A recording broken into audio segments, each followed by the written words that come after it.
7 de la mañana con 25 minutos está ya con nosotros en los estudios de Primera Impresión Santiago Mejía, doctor en estudios políticos, catedrático universitario de IAEN. Gracias por acompañarnos en esta mañana. Bueno, queremos revisar cuál es la situación en este momento en Cataluña, qué está sucediendo. Vemos estas protestas que han llamado la atención al mundo entero. Parecería que se estuviera incendiando todo este sector y vemos ahí polarizados grupos de extrema derecha, grupos de extrema izquierda o independentistas, sobre todo después de que se dio a conocer la sentencia de cárcel a los líderes independentistas. Bienvenido. Sí, buenos días, muchas gracias por la invitación. Sí, definitivamente España es noticia y Cataluña es noticia, digamos, las calles están calientes, hay mucha tensión y hay un problema de fondo que no se resuelve, ¿no es cierto? Y yo quisiera contextualizar un poquito. Hay tensiones, digamos, las tensiones entre Cataluña y lo que llamamos España hoy tienen ya un buen tiempo. 1714 es un punto clave, quizás es un punto de inflexión, porque ahí Cataluña pierde terreno en cuanto a su autonomía y paradójicamente es una fecha muy especial para los catalanes. Posteriormente, el franquismo fue duro, impuso una mano dura a la Unión de España y también ahí las pretensiones de mayor autonomía de Cataluña no prosperaron. Esos dos puntos son muy importantes para contextualizar. Es un conflicto que viene desde hace muchísimo tiempo, que tiene mucha historia y muchos elementos en juego, pero en este momento, ¿cuáles son los reales, los que están sobre la mesa? Sí, el conflicto ha venido creciendo porque después de Franco, digamos, hubo una etapa de relativa tranquilidad. Digamos, las pretensiones autonomistas iban creciendo, pero de forma pacífica, no como en el País Vasco, sino que había cierta estabilidad y cierta paz.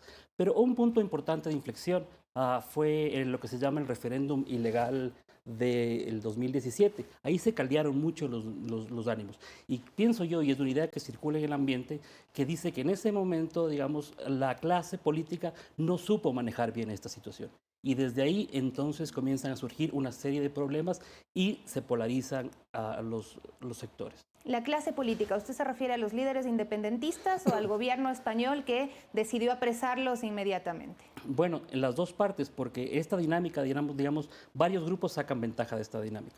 Por una parte, los que desde Madrid, quienes proponen una mano dura, sacan ventaja en la medida que contentan a los grupos más conservadores que anhelan una España unida y una España que se mantenga tal como está. En la medida en que los actos han sido violentos en cierta medida y en la medida en que no se ha planteado un diálogo abierto y no se han establecido espacios de encuentro, esto ha ido cada vez peor. Y en ese momento nos encontramos ahora. Pero hay capacidad de un diálogo honesto, como usted plantea, de que realmente se puedan exponer, porque los líderes independentistas hablan de que Cataluña es descuidada, de que ellos aportan gran parte de impuestos y no reciben nada, entre muchísimas otras cosas. Aparte hacen mención a su cultura, que es totalmente diferente a la de la mayoría de España. En ese caso, estos puntos, ¿qué tanto pesan? Claro, todo esto está ahí presente, son elementos que tienen que ver con lo que está pasando. Pero digamos, sí, lo que yo he visto últimamente es que varias voces reclaman un espacio de paz, un espacio de diálogo, un espacio de encuentro, donde se puedan procesar este tipo de conflictos. Y yo creo que eso es lo que conviene. Digamos, en este momento lo que se requiere es tranquilidad, declinar las posturas extremistas y que los diferentes sectores se sienten a dialogar y encuentren una solución. Pero esto no sucede porque, como le digo, sectores políticos sacan ventaja en la medida que quieren contentar a ciertos sectores del electorado pensando en lo que va a venir. ¿Qué significaría para España y Europa dar paso a la independencia de Cataluña? A ver, yo considero que la independencia es una cosa radical, digamos, es una cosa fuerte, y el grupo que la sostenía era minoritario, pero como le digo, a raíz de que no han sabido manejar el conflicto, ha venido creciendo, digamos. Las posturas que piden la independencia eran menores, pero han venido creciendo con el largo del tiempo porque los líderes, en lugar de tranquilizar las cosas, han echado gasolina al conflicto y eso es lo que tenemos ahora. Pero los líderes están en la cárcel. Bueno, por eso mismo, ¿no es eso también echar porque los catalanes sienten que en la medida en que los líderes están en la cárcel y en la medida en que la mano ha sido firme, inclusive violenta, no se les ha respetado y se sienten de alguna forma maltratados.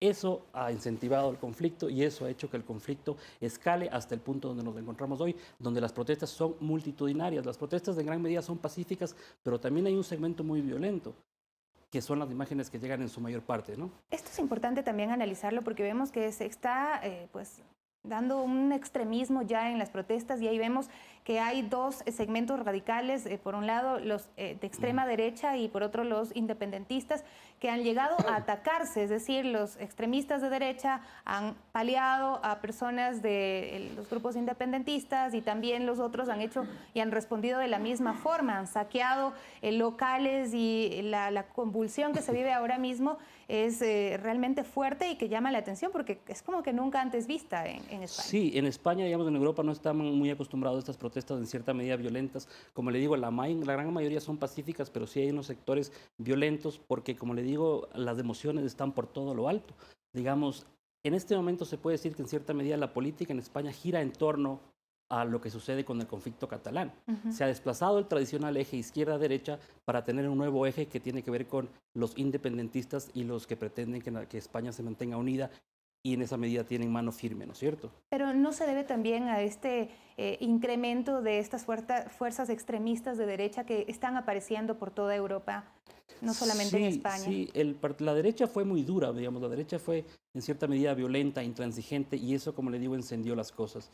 La izquierda ha tenido una posición quizás no tan violenta, pero también ha contribuido a que esto no prospere bien. De ahí nace Vox también con una posición muy radical. Ciudadanos también nace a partir de este conflicto. Entonces, como le digo, esto está mismo en el centro mismo de la política española y sirve como cortina de humo para que no se topen los temas que incomodan a muchos, temas de fondo, como el paro, como el desempleo, como los problemas sociales, como la inequidad y cosas de ese estilo, ¿no es cierto? Que esto hay que seguir analizando sin duda. Muchísimas gracias por acompañarnos el día de hoy. Santiago Mejía, doctor en estudios políticos, catedrático universitario de IAEN, que nos ayuda a entender un poco lo que está sucediendo en este mismo momento en España, porque estas protestas continúan en Cataluña. Hacemos una pausa y regresamos enseguida.